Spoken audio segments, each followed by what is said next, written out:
آپ دیکھ رہے ہیں the voice of minority. The voice of minority میں آپ کا سواگت ہے. آپ کو بتا دیں کہ پورے عالم اسلام میں آج عید جوش و خروش سے منایا گیا. لوگ ایک دوسرے سے گلے مل کر مبارکباد پیش کر رہے ہیں. لیکن یہ بھی دیکھا گیا ہے کہ ہندوستان کے کئی حصوں میں لوگ عید کے دن وقف بل کے خلاف سراپا احتجاج بنے ہوئے ہیں. آپ کو بتا دیں جوائنٹ فورم فار وقف پروٹیکشن کولکتہ کی طرف سے وقف بل کے خلاف ٹیپو سلطان مسجد کے پاس ایک پیسفل دھرنا کا انعقاد کیا گیا، جس میں کافی تعداد میں بنفس نفیس بوڑھے، بچے اور نوجوان شامل تھے، جہاں سے سرکار کو یہ پیغام دیا گیا کہ سرکار ہوش میں آئے اور وقف بل کو خارج کرے، دیگرنہ اس کے نتیجے خطرناک ثابت ہوں گے. سرکار شریعت میں مداخلت سے باز آ جائے، ورنہ یہ ٹریلر ہے، فلم ابھی باقی ہے. چلیے چلتے ہیں خبروں کی طرف اور مقررین کے بے باک انداز بیان کو سنتے ہیں کہ انہوں نے کس طرح اور کیسے حکومت کو انتباہ کیا کہ حکومت باز آ جائے. اپنی خواہشات کو، آپ نے اپنے وقت کے تقاضے کو، آج کے اس دن کی خوشی کو ایک مختصر کر کے آپ نے ملی مفاد کے لیے آپ یہاں پر جمع ہوئے ہیں اور یہاں پر بیٹھ کر کے حکومت وقت کو یہ پیغام دے رہے ہیں کہ ہمارے لیے کوئی دن، کوئی مہینہ اور کوئی موسم جو ہے ہمارے معنی نہیں ہوگی، رکاوٹ نہیں بنے گی. اور ہم اس بات کو ثابت کرتے ہیں، ہماری یہ تعداد، ہمارے نوجوانوں کی یہ تعداد، اگر آپ 10 لوگ بھی ہیں، صبر والے ہیں، عزم والے ہیں، استقلال والے ہیں، ہمت والے ہیں، جرأت والے ہیں، تو خدا کی قسم اللہ تعالیٰ آپ کو غلبہ دے گا. آپ کے ہاتھ پر جو ہے اللہ تعالیٰ فتح مبین عطا فرمائے. الشمس والقمر بحسبان والنجم والشجر يسجدان والسماء رفعها ووضع الميزان ألا تطغوا في الميزان وأقيموا الوزن بالقسط ولا تخسروا الميزان. عید کی بہت بہت خوشیاں مبارک ہو. آج کا دن بہت طویل گفتگو کا نہیں ہے اور الحمدللہ آپ لوگوں نے اپنے آرام کو ترک کر کے یہاں آنا منظور کیا.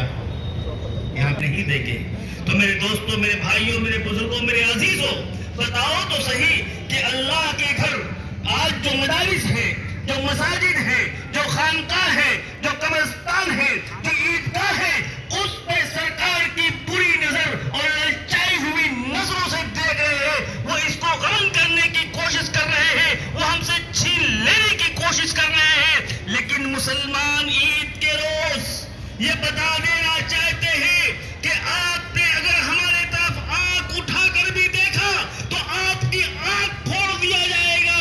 اگر آپ شریعت کے خلاف کوئی بھی قانون لاتے ہیں تو مسلمانوں نے فیصلہ کر لیا ہے کہ ہم اسے کسی قیمت پر منظور نہیں کریں گے. ہم اسے ریجیکٹ کرتے ہیں، ہم اسے نامنظور کرتے ہیں. آپ سب کو عید سعید بہت بہت مبارک ہو. اور آج جو ہم یہاں اکٹھا ہوئے ہیں عید کے دن، عام طور سے ہوتا تو یہ ہے کہ نماز پڑھنے کے بعد ہم لوگ ایک دوسرے کو سویاں کھلاتے ہیں، کھاتے ہیں، گلے ملتے ہیں. لیکن ہم بجائے اس کے نماز پڑھنے کے بعد ہم یہاں دھرنے پر بیٹھے ہیں. اور یہ دھرنا ایک سمبول ہے. سمبول اس بات کا ہے کہ ہم حکومت کے اس فیصلے کے خلاف ہیں اور اس سے بہت دکھی ہیں، بہت زیادہ تکلیف میں ہیں. جو فیصلہ، جو قدم حکومت اٹھانا چاہ رہی ہے اور جو بل لے کر آ رہی ہے اوقاف کے تعلق سے، وہ بل صرف یہ نہیں کہ مسلمانوں کے حق کے خلاف ہے، بلکہ اس ملک کے آئین کے، دستور کے، سمویدھان کے خلاف ہے.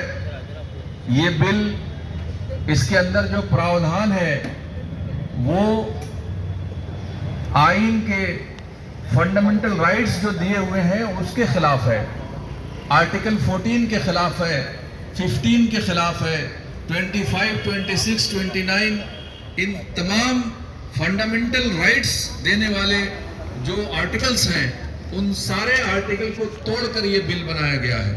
अगर ये कानून बनता है तो ये कानून संवैधानिक नहीं होगा।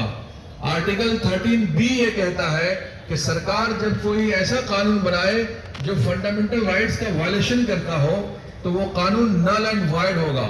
इस देश का संविधान ये कहता है कि ऐसे कानून नल एंड वॉइड समझे जाएंगे। नमाज़ें छूट गई है तो मरने के बाद आप नमाज़ें अदा नहीं कर सकते, लिहाजा नमाज, रोजा, हज, ज़कात उस वक्त तक है। ওয়াকফ অ্যামেন্ডমেন্ট বিলের বিরুদ্ধে যে আন্দোলন চলছে, দেশ জুড়ে আন্দোলন চলছে এবং এই আন্দোলন একদিনের জন্য স্থগিত থাকবে না। আজকে ঈদের দিন, খুশির দিন। আজকে রমজান মাসের পরে আমরা ঈদ পালন করি, কিন্তু আমরা আজকেও বিরতি নিচ্ছি না। তার মূল কারণ হচ্ছে যে মুসলিম কমিউনিটি এই ওয়াকফ অ্যামেন্ডমেন্ট বিলকে তার বিরুদ্ধে, মুসলিম কমিউনিটির বিরুদ্ধে একটা বড় পদক্ষেপ হিসাবে দেখছে এবং যতদিন এই বিল প্রত্যাহার না করা হয় আমরা আমাদের আন্দোলনকে চালিয়ে যাব। এটা শুধু শুরু হলো, এই আন্দোলনটা শুরু হয়েছে, এই আন্দোলন অনেক আগে অবধি যাবে যদি গভর্নমেন্ট এই বিলটাকে প্রত্যাহার না করে। দাদা यहाँ कोई मार्का नहीं चल रहा है, कोई जंग नहीं हो वक्फ अमेंडमेंट बिल 2024 जो 8 अगस्त को पार्लियामेंट में पेश किया गया है, हम लोग पूरा देश में घूम करके हुकूमत को ये बता रहे हैं, गवर्नमेंट को ये बता रहे हैं कि हम ये बिल को नहीं मानते। हुकूमत किस ग्राउंड पर ये बिल लाया है? हमारा जो मुस्लिम ऑर्गेनाइजेशन है, vote all India Muslim personal law board, Jamiat Ulama Hind, all India मिल्ली काउंसिल, जमात इस्लामी है, जो स्टेक होल्डर्स जो हमारे मुसलमानों को लीड करती है, उनसे कोई बात नहीं करके वो वक्फ अमेंडमेंट बिल लाई है और ज़बरदस्ती लाना चाहते हैं। मुल्क के हम लोगों ने 6 करोड़ मेल भेज करके ज्वाइंट पार्लियामेंट्री कमेटी को हमने ये बताया कि हम इस बिल को नहीं मानते। उसके बावजूद भी ज्वाइंट पार्लियामेंट कमेटी ने पूरे देश में घूम करके करोड़ों रुपया खर्च किया और सबसे अपनी राय लिया। मुस्लिम ऑर्गेनाइजेशन की जानिब से भी बहुत राय दिए गए ज्वाइंट पार्लियामेंट्री कमेटी को कि हम इस बिल को नहीं मानते, लेकिन फिर भी ज्वाइंट पार्लियामेंट्री कमेटी ने पार्लियामेंट के अंदर अपना रिपोर्ट पेश किया और बिल लाने की कोशिश करें।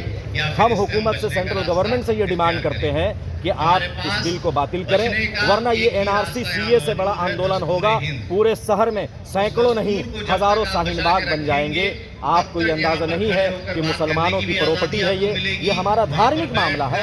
हमारे चीज़ में आप क्यों कर रहे हैं? मैं कहना चाहता हूँ कि राम मंदिर ट्रस्ट में किसी हिंदू को ले सकते हैं? नहीं ले सकते, क्योंकि वो हिंदू भाई का हमारा है, वहाँ हिंदू भाई रहेंगे। हमारे मस्जिद, मदरसा, कब्रिस्तान ये मुसलमानों की चीज़ है, तो मुसलमानों को रहने दें। क्यों आप हमें परेशान कर रहे हैं? आप तुष्टीकरण की राजनीति क्यों कर रहे हैं? इसीलिए आज ईद का जो शुभ अवसर है, ईद का दिन लोग खुशियाँ मनाते हैं। कोई भी, आप सब लोग समझ सकते हैं कि त्यौहार का दिन प्रोटेस्ट करने का नहीं होता, लेकिन आज हम प्रोटेस्ट पे बैठे हुए हैं इस डिमांड के साथ कि ईद की खुशी भी हम नहीं मना सकते जब तक ये बिल बातिल नहीं होगा। फिर हम कानून भी वापस होता है। आपने देखा होगा, आप मीडिया के लोग हैं, कि किसान भाई ने 1 साल से ज़्यादा आंदोलन किया और बिल बातिल कराया। हम भी किसान भाई से ज़्यादा बड़ा आंदोलन करेंगे। किसान भाई भी हमारे साथ आ रहे हैं, सिख भाई भी आ रहे हैं, ईसाई दलित भी आ रहे हैं। आपने देखा होगा पटना का आंदोलन, दिल्ली का आंदोलन, आपने अभी देखा होगा विजयवाड़ा में हमारे तमाम पॉलिटिकल पार्टी के लीडरान भी हमारे साथ हैं और तमाम दलित आदिवासी भी साथ में हैं। ये एक बहुत बड़ा आंदोलन होगा। अगर गवर्नमेंट चाहती है कि मुल्क में पीस और मेंटेन हो, मुल्क के लोग आराम और शांति से रहे, तो इस बिल को बातिल करें। पार्लियामेंट में सीट कितना है MP की? MP की सीट कितना है? 635, ठीक है। अच्छा, तो 635 जो बैठे हैं वो किसकी प्रतिनिधित्व कर रहे हो, किसको रिप्रेजेंट कर रहे हैं? जो 635 बैठे हैं पार्लियामेंट में, वो किनकी प्रतिनिधित्व कर रहे हैं, किनको रिप्रेजेंट कर रहे हैं? 150 करोड़ को। तो अभी हम लोग यहाँ जितने लोग बैठे हैं, ये हम लोग पूरे हिंदुस्तान के आवाम को, ऑल इंडियंस को हम लोग रिप्रेजेंट कर रहे हैं, क्योंकि ईद का दिन है और मसरूफियात, इसलिए हम लोगों ने तय किया है कि हम लोग एक एक मोहल्ले से एक एक आदमी जाएंगे। यहाँ जितने लोग बैठे इतने मोहल्ले हैं, तो इसकी तादाद को ये नहीं समझा जाए कि कम है। जिस तरीके से पार्लियामेंट में पूरा इंडिया समाया हुआ है, उस तरीके से इस्लाम मस्जिद के पास जो यहाँ पर धरना हो रहा है, इसमें पूरा इंडिया समाया हुआ है। दूसरी बात यह है, मैं पूछना चाहता हूं कि हमारी पहचान क्या है? हमारी पहचान क्या है बताइए? हमारी पहचान इंडियन है। क्या इंडियन? हमारी पहचान न तो हिंदू है, न मुसलमान है, न सिख है, न ईसाई है, न क्रिश्चियन है, न बंगाली है, न बिहारी है, न हिंदी भाषी है, न बांग्ला भाषी है। हमारी एक ही पहचान है, इंडियन। और हमारा झंडा क्या है? तिरंगा। اللهم بارك على محمد وعلى ال محمد كما باركت على ابراهيم وعلى ال ابراهيم